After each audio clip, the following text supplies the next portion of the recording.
Hello everyone, আসসালামু আলাইকুম। আজকে আমি ইলিশ মাছ দিয়ে টমেটো আলু রান্না করে দেখাবো।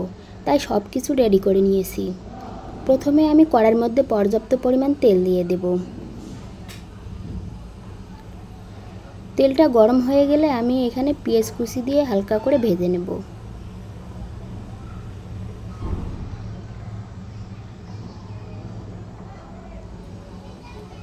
পেঁয়াজ কুচিটা ভাজা হয়ে গেছে। এরপর আমি হলুদের গুঁড়ো, মরিচের গুঁড়ো, ধনিয়া গুঁড়ো, জিরে গুঁড়ো, লবণ আর সামান্য একটু পানি দিয়ে মশলাটা ভালো করে কষিয়ে নেব।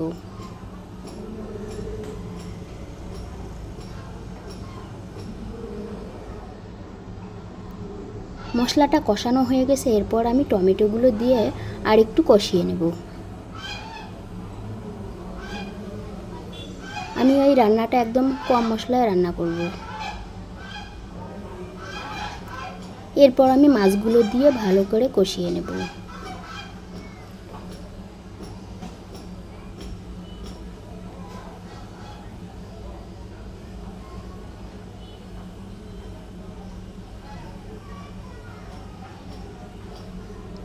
মাছগুলো ভালো করে কষানো হয়ে গেছে। এরপর আমি আলুগুলো দিয়ে আরেকটু কষিয়ে নেব।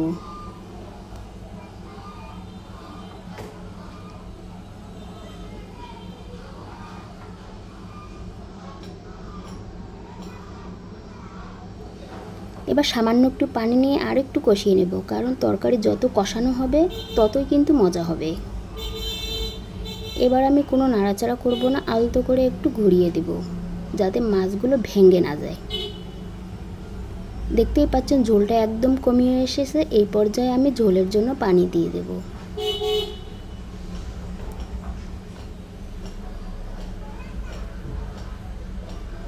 এবার আমি ঢাকনা দিয়ে ঢেকে 15 মিনিট রান্না করে নেব।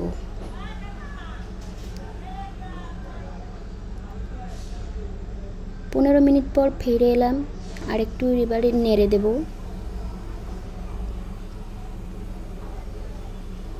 এই তরকারিতে আমি একটু মাখা মাখা ঝোল রাখবো।